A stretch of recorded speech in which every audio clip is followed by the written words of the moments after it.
Darsa yetu inshallah inaendelea na hukumu ya mzinifu. Tunaendelea kuzungumza adhabu ya mzinifu. Nini uzinifu, adhabu yake nini hapa duniani? Hapa duniani nini adhabu yake? Ama akhira atajua huko akifika huko akhira. Akhira inaanza kati ya akhira na duniani ni kufa. Na watu wengi wanafikiria kama ni kufa ni jambo maanake la kawaida vile. Binadamu hafi kifo unavyofikiria wewe. Kuna mbadiliko tu ya uhai wa dunia kwenda kwenye uhai ya kibarzakh. Kwa hivyo katika darsa yetu ya jana, bila shaka tusirejee tena, tunafahamu adhabu ya mtu mzinifu. Na mzinifu mambo mengi sisi tunayaacha kwa sababu tukifuatilia moja kwa moja jambo hili halishi. Lakini tunatoa ishara tu kwamba mzinifu asilimia kubwa sana ni kukiri yeye mwenyewe. Lakini si kwamba maanake hawapatikani kwa ushahidi, wanapatikana kwa sababu sharia ya Kiislamu tofauti na sharia ya kanuni. Sharia ya Kiislamu bwana, ukifatiliza utaona haipotei kitu. Ni vigumu sana kumzulia mtu halafu ukamchukulia haki yake, au kumzulia mtu kaiharibu heshima yake. Ni kitu kigumu sana sana sana, tofauti na sharia ya kikanuni. Sharia ya kikanuni unaweza kusoma wakaendeleza na nini, lakini dhulma ni mwepesi sana wa kupatikana, pesi sana. Hatuko kwenye mada hiyo, lakini mzinifu kama tulivyoona jana kapitisha hukumu gani Mtume sallallahu alayhi wasallam kwa ufupi, na Sidna Abu Bakar, na kafanya nini, maana katoa hukumu gani. Inshallah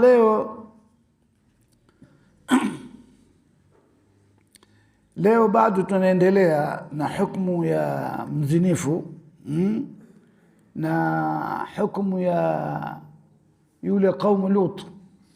Bado tuko kwenye hukumu ya qaumu Lut. Hukumu yao nini hawa? Tumeshaanza kueleza baadhi na tutamalizia leo insha Allah. ويرى البعض أن يلقى من جبل شاهق. Maanake Mtume sallallahu alaihi wasallam sikasema uwawe, katoa amri ya uwawe hawa wote wawili qaumu Lut hawa, alfa'il wal maf'ul bih, wote wauawe hawa. Sasa wamekhtilifiana ulama namna ya kuuawa. Jana bila shaka mshafahamu. Leo tutataja wengine wanasema auawe kwa njia gani. Wengine wanasema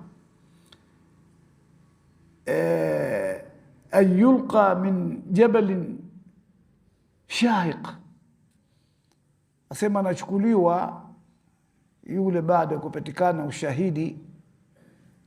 Sawa ikiwa kakiri mwenyewe au wamekiri wote wawili, kwa sababu akikiri moja na yule mwingine hakukiri, ikiwa kitendo hichi kimefanyika kwa siri hadi tujue, si kwamba watu wanakamatwa tu kwa tuhuma au nini, la, hapana.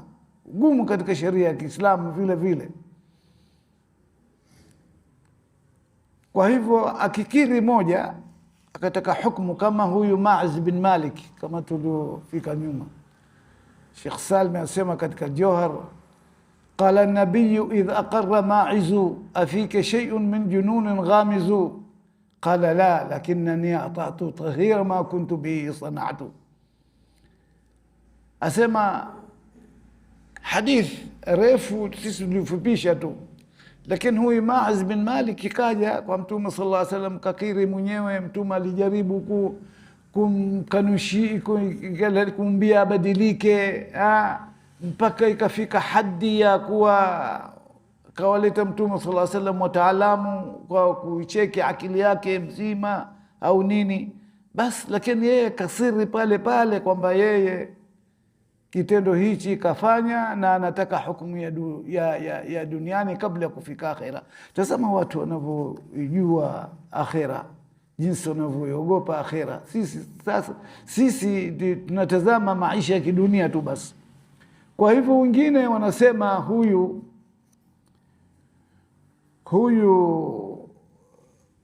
wa qaumi Lut, ikipatikana ushahidi basi anachukuliwa kwenye jabal refu, khalafu anakamatwa kwenye miguu, kichwa chini, anatupwa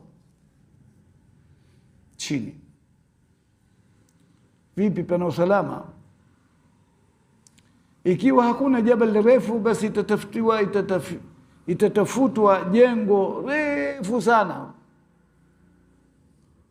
Wajua hawa makudha na dola ya Kiislamu bila shaka wanajiandaa namna watu wakhalifu, watu wenye makosa na nini, wanajiandaa vile vile kama wanavyojiandaa hivi sasa na mahakama na jela na nini. Basi na wao vile vile wanajiandaa. Bila shaka yote kuna mahala mtu akifanya makosa basi atahukumiwa. Akisha hukumiwa, wapi atakwenda kuuawa, wapi atakwenda kukatwa mkono ikiwa mwizi, washajiandaa. Kwa hivyo itatafutwa jengo iliyokuwa refu, basi atakamatwa mguu kule, halafu ataachiliwa. Akifika chini, pana usalama kweli? Hakuna usalama. Na ikiwa ikitokea bahati mbaya hakufa, basi atachukuliwa tena, lakini mpaka afe. Hakuna hapa kuombewa. Kesi yote ikifika mahakamani tu, basi khalas, hakuna tena hapa kuombewa, hapana.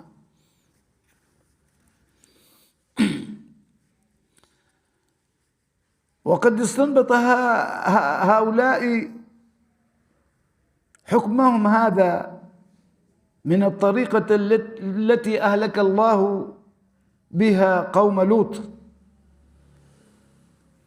نخلاف استنباط wajua maulama baada ya kuondoka Mtume sallallahu alayhi wasallam, ikiwa mambo yanabadilika, mambo ya uwaji, maanake Mtume sallallahu alayhi wasallam katoa amri auawe. Sasa auawe namna gani? Wengine wanasema nakata kichwa, khalafa naunguzwa moto kwenye naashi yake ile na asizikwe. Na wengine wanasema inatafutiwa mlima jabal, khalafu inawekwa kichwa chini mguu juu, anachiliwa. Na wengine wanasema kwenye jengo kubwa sana. Wengine wanasema kwenye sehemu, ikiwa inapatikana nyumba bovu vile mwenyewe ataka kuvunja, basi nabaki ya ukuta, basi atapelekwa, atawekwa pale, atangushia ukuta. Iko namna mbalimbali. Ile hukumu ya atakuwa ni kadhi, ndio anahukumu kwa jinsi wakati, jinsi ilivyo na watu wa jinsi walivyo. Lakini asli ya hukumu ni kuuawa tu. Kuuawa kwa njia gani? Wana khiari hawa makudha namna ya kumua. Kwa sababu kwa nini ikawa hivyo? Maanake hukumu hii ya kukatwa mara moja kwa upanga au nini, wanatakiwa vile vile waonyeke watu. Wakiona kile kitendo kile ya uwaji, unafahamu, watu wahudhurie, watu washuhudie ile jambo, kwa sababu asijakatokea mtu tena akafanya jambo kama hili, na si rahisi kusema kweli. Ikiwa hukumu hii itapitishwa mahala, si rahisi kufanya kitendo kama hicho, si rahisi kabisa. Atakuwa mwoga sana na atatafuta mahala pa usalama. Na hukumu hii ya kutupwa kutoka mbali, basi wanachukua istinbat, maanake kuiga sehemu, kuiga sehemu hukumu aliyopitisha Allah kwa qaumu Lut. Faja'alna 'aliha safilaha wa amtarna 'alayhim hijaratan min sijil. Wanachukua hapa hao watu ambao wanapelekwa juu, halafu wanaachiliwa, ikiwa kwenye nyumba refu au kwenye jabal. Hawa wanachukua istinbat hapa kwamba qaumu Lut, Allah subhanahu wa ta'ala anaeleza katika katika surat Al-Hijr aya 74, anasema Allah subhanahu wa ta'ala, faja'alna 'aliha safilaha. Maana hawa qaumu Lut hadithi yao refu sana, refu sana. Tukifungua mlango huu nao itachukulia nafasi, hali ya kuwa sisi haja yetu kueleza kwa mukhtasar. Lakini kwa ufupi, qaumu Lut kitendo hichi, na wanasema maulama ni hawa ndio walianza maasi hayo, ndio wao walianza. Kabla ya hapa hawakuwa wakijua watu, lakini qaumu Lut inakuwa tena ile serikali yenyewe ikatambua hili suala, wakalifanya shahir dhahir, mpaka inafika halaka namna hii, huyu anamwekea huyu hivi mpaka ile dora, na halafu kuna michezo yao fulani huyu anacheza. Allah subhanahu wa ta'ala kamtuma Jibril, akaingoa ile sehemu yote kijiji kile, akaipeleka juu sana, na halafu huku anakokwenda na kuna mvua ya mawe, udongo, kama ilivyotajwa katika aya hii. Anasema faja'alna 'aliha safilaha, tukaijalia kijiji chote kile 'aliha safilaha, juu chini. Na halafu si hayo tu peke yake, wa amtarna 'alayhim hijaratan min sijil, tukanyeshea mvua hiyo sio maji, bali ni sijil, ni udongo aina fulani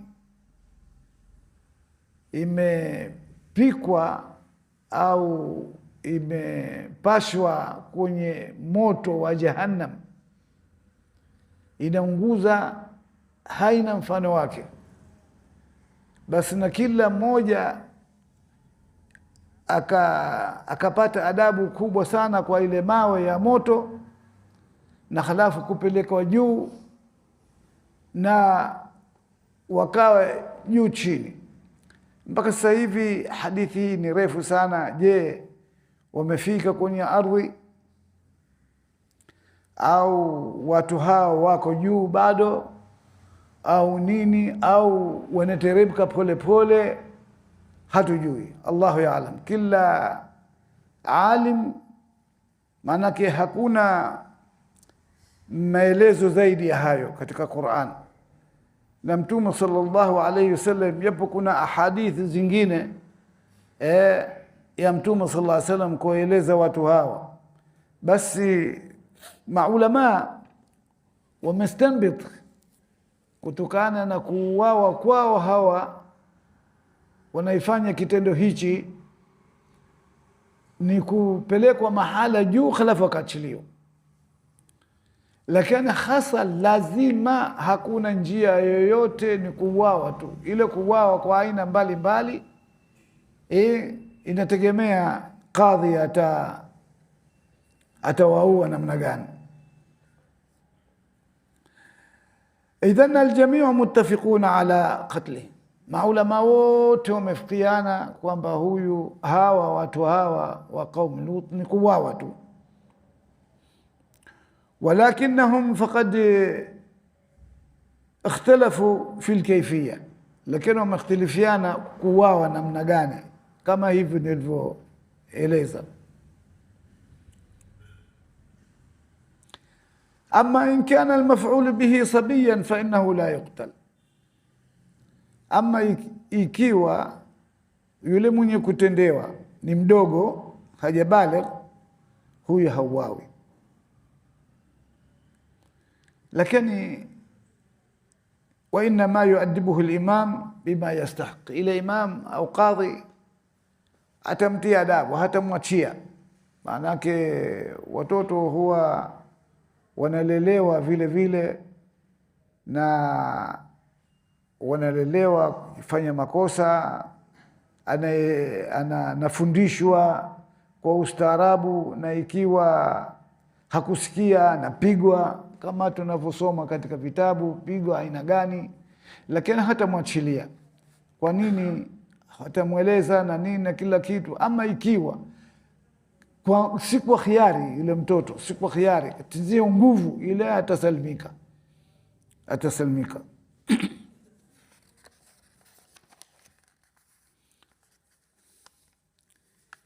Hiyo kwa ufupi hukumu ya watu wa qaumi Lut yao. Wa amma man ata bahimatan faqad thabata fi alhadith mal'un man ata bahima, ama yule alyuzini na bahima, nyama aina yote, ng'ombe, farasi, punda, nyama yote yule, huyu vile vile anauawa. Huyu Mtume sallallahu alaihi wasallam anasema mal'un man ata bahima, huyu kalaaniwa, huyu kapata laana, huyu mwenye kwenda kuzidi na bahima. Wakadhalika thabata qawluhu sallallahu alaihi wasallam, vile vile inathibiti kauli ya Mtume sallallahu alaihi wasallam, aqtuluhu waqtuluha, muweni yule mtendaji na huyu mnyama vile vile atauawa naye. Sasa tusimame hapa, nyama anakosa gani? Naam, kuna siri nyingi ambayo sisi hatujui, lakini tufuate amri ya Mtume Muhammad sallallahu alaihi wasallam, tufuate amri ya Allah subhanahu wa ta'ala.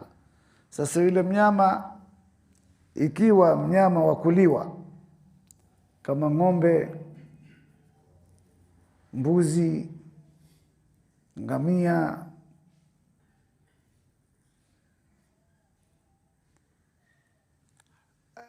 wanyama hawa vile vile wanauawa, wanachinjwa, halafu wanazikwa.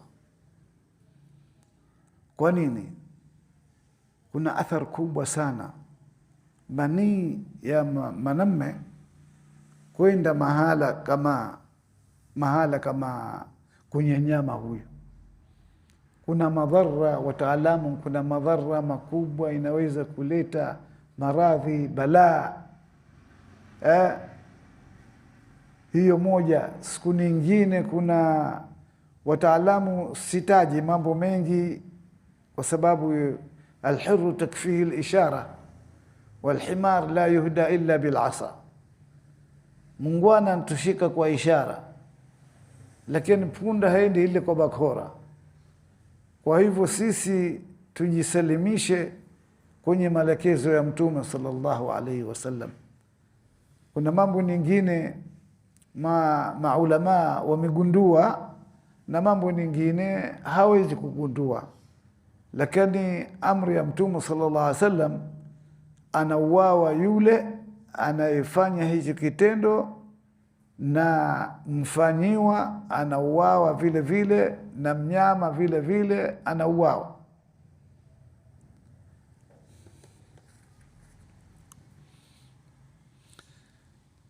خلافوا واختلفوا في ضمان الفاعل إن كانت البهيمة لغيره.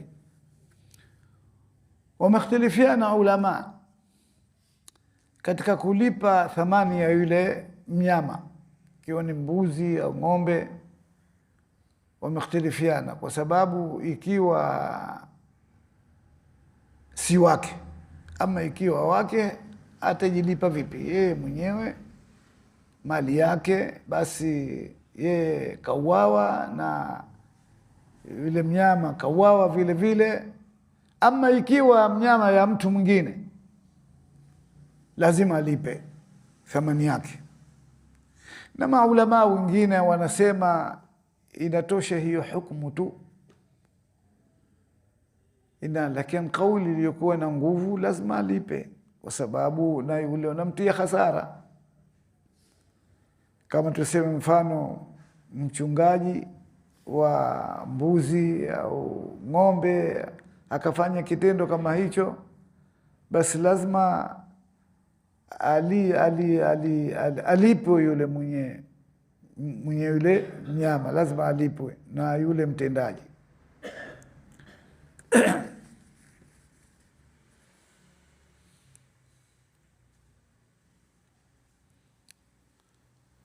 hiyo kwa ufupi, napita kwa ufupi. Ama al-abath alladhi yaqa'u baina an-nisa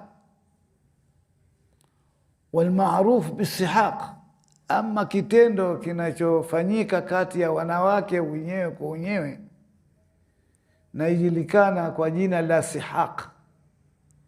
Sihaq msuguano ile. Kitendo hiki fa hukmu ta'zir dalqat, hukumu yake ni kuadhiriwa, sio kuuawa.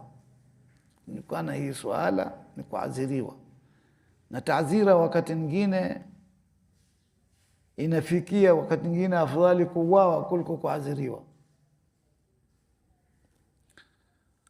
Warabu wanasema mfano maadhara ni kitu, ni adhabu kubwa. Kuadhiriwa namna gani? Atajua kadhi namna ya kuadhiri. Anasema Warabu wanasema an-nar wala al-ar, bora moto, bora adhabu kuliko aibu. Sasa mfano kama hivi, maana ni moja katika njia ya ta'zir. Chukuliwa watu khalafa napitishwa kwenye mtaa, katangaziwa huyu kafanya hivi, huyu kile kitendo inatajwa, na khalafu wanawake wenyewe wanatoka mahala pazito, wafikiri hii ni adhabu ndogo. Si adhabu ndogo tena, jua kadhi namna ya kulani, lakini watapata adabu, haachili. Wa amruhu raji'un ila imam almuslimin, yote adhabu hiyo au ta'ziri hii atatoa yule kiongozi, qadhi au imam muslimin. Yuhkamu alayhinna bima yarahu salihan, atawahukumia hukumu ambaye anaiona kama hii inafaa kuhukumiwa, na watu wanapata onyo.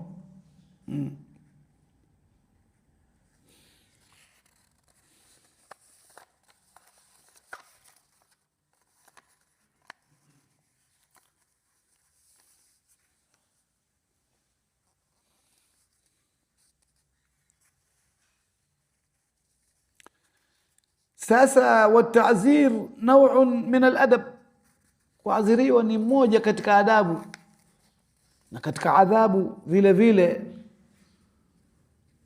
Mufawwadhan fi la al-amr, ikiwa kaljald au an la yadhulla miqdar al-hadd, ikiwa tawaadhiri kwa kupigwa bakora, lakini isije ikafika zile bakora ile haddi ya zani 80 isifike. Ikiwa tawaadhir kwa kupigwa bakora au kwa kutembezwa mitaani au kufungwa au nini, lakini hauawi wala hapewi haddi ya bakora 80, kupigwa bakora 80. Kuuawa hauawi, maanake rajmi ni kuuawa.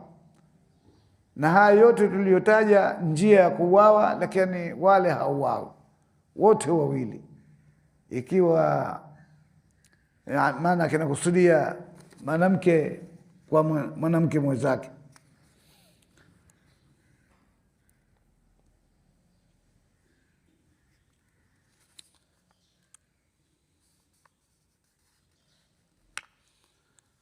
وهذا الحكم ينطبق على كل الاتصال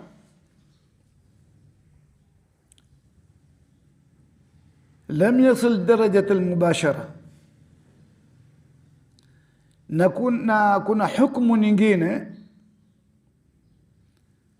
inachukuliwa hukumu hii ala kila ittisalin muharram, kila panapoonana kati ya mwanamke na mwanamume lakini kitu haram, mfano wal khalwa, mwanamke na mwanamume ajnabi wakikutwa mahala wanazungumza peke yao, hapa ni jambo la kawaida hilo, au sio? Basi wakikamatwa kuna adabu fulani. Adabu gani? Atatazama kadhi, lakini kuachiliwa hawachiliwi, au kila mmoja kumbusu mwenzake au kukumbatiana au nini. Mambo mengi yanatokea ambayo hivi sasa ni jambo kama kawaida, lakini haramu hiyo. Kwa hivyo natakiwa mtu kila mmoja alinde, amlinde mkewe, amlinde watoto wake, kama alivyosema Mtume sallallahu alaihi wasallam, asema kullukum ra'in wa kullukum mas'ulun an ra'iyati, nyote uchungaji na kila mmoja ataulizwa siku ya kiyama kitu alichokichunga. Sasa mtu akimwachilia mkewe anakwenda mitaani kila mahala, anazungumza na watu, anakaa na watu,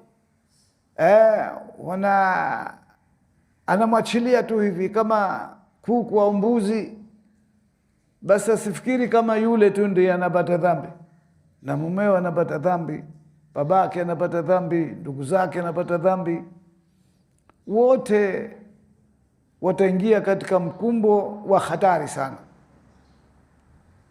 Au si peke yake, si mtoto wa si mkewe tu, hata watoto wake wa kike vile vile atakuwa naye vile vile lazima apate adabu.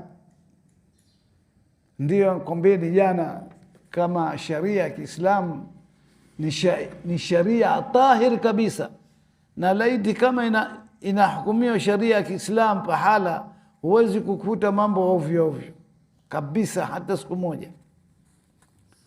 Waitazama Aljazair, hawa ni kwenda Aljazair, wao hawana dola lakini wana umoja. Wanawake wako peke yao, wewe ukienda huku utafikiri huu mji huu utafikiri hakuna wanawake, kumbe wanawake wana njia zao, wana maduka yao, wana mambo yao. Inawasaidia ile umoja. Sisi hatuna umoja hapa. Sisi neema kubwa sana tulionayo ni kwamba serikali haituingilie kwenye dini. Tunaweza kujenga misikiti, tunajenga madaris, tunaweza kulea watoto wetu, wake zetu. Neema kubwa, serikali haikwambii kama wewe usifanye hivyo. Lakini kwa nini sisi tusiungane tukawa tunashikana na dini kweli kweli, tukafika akhera kwa usalama? Leo hatari tulionayo sisi, ni vigumu sana kufika akhera kwa usalama, ni vigumu sana. Tumuombe Allah subhanahu wa ta'ala atujalie inshallah twende kwa usalama, lakini ni hatari. Wakati sasa hivi ni dhaifu sana. Wa amma al-'adatu sirriya listimna bilyad, ama ila ada ya kisiri ile mtu anajitoa manii kwa mkono, kwa kitu kingine, inaitwa nikah al-yad, fahiya muharrama biijma' al-umma. Hii ni haram kabisa. Watu maulama wote wamekubaliana kwamba jambo hili ni haram. Waqad naha an-nabiy sallallahu alayhi wasallam anha, Mtume sallallahu alayhi wasallam kakataza jambo hili. Nafasi hakuna ya kueleza madhara yake, lakini inabidi tusimame kidogo hapa. Jambo kama hili limeenea sana kwa vijana, limeenea sana jambo hili kwa vijana, lakini ina ukhatari kama ile Qaumu Lut. Qaumu Lut, mimi sijataja madhara inayopatikana,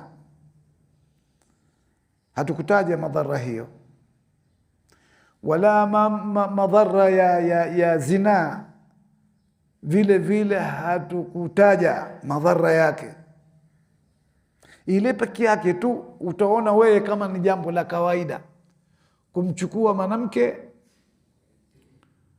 waliyadhi billah ukazini naye ambaye hamna ndoa. Ile ndoa, ile makubaliano, ile ndoa na kushirikiana ni dawa kubwa sana, haiwezi kuingia madhara. Lakini ile kutokona ndoa ile ina madhara makubwa sana, na wewe